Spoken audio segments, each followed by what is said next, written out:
এক মৌসুমে একই জমিতে ২ দফা ফুলকপি চাষ, যা লালমনিরহাটের ফুলকপি চাষে বড় সাফল্য। জেলার সদর উপজেলার মোঘলহাট ও আদিতমারী উপজেলার ভোলাবাড়ি, কমলাবাড়ি ও দুর্গাপুর ইউনিয়নের বিস্তীর্ণ জমিতে দেখা মিলছে ফুলকপির ক্ষেত। এই অঞ্চলগুলো দীর্ঘদিন ধরেই সবজি চাষের জন্য পরিচিত হলেও এবছর ফুলকপি চাষে নতুন মাত্রা যোগ হয়েছে। মৌসুমের প্রথম দফায় ফুলকপি বিক্রির পর একই জমিতে স্বল্প সময়ের ব্যবধানে আবার চারা রোপণ করা হচ্ছে।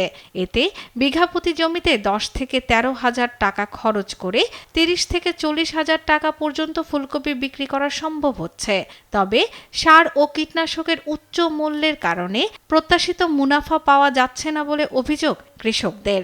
সারের দাম এবং কীটনাশক ঔষধের দাম যদি কমতো তাহলে আমরা আরো লাভবান বেশি হইতাম। এখন লাভ হলেও করি, লস হলেও আমরা কবি আবাদ করি।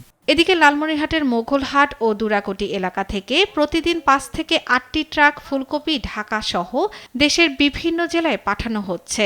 এতে কৃষকদের পাশাপাশি শ্রমিক, পরিবহন শ্রমিক ও সবজি ব্যবসায়ীদের আয়ও বাড়ছে। মহাজন দিনে ২-৩টে করে গাড়ি দেয়, এই জায়গাতে ৫-৭টা করে গাড়ি রোজ যায়। ঢাকা পাড়ার কারণে এই ফুলকপিটা কৃষক কিছু ভালো দামে বিক্রি করতে পায়।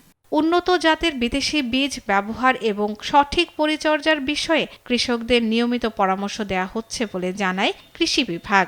আমরা যে F1 বা হাইব্রিড বীজগুলো এগুলা মানসম্মত যেন হয় সেটা বীজ প্রত্যয়ন এজেন্সির মাধ্যমে কাজ করতেছি।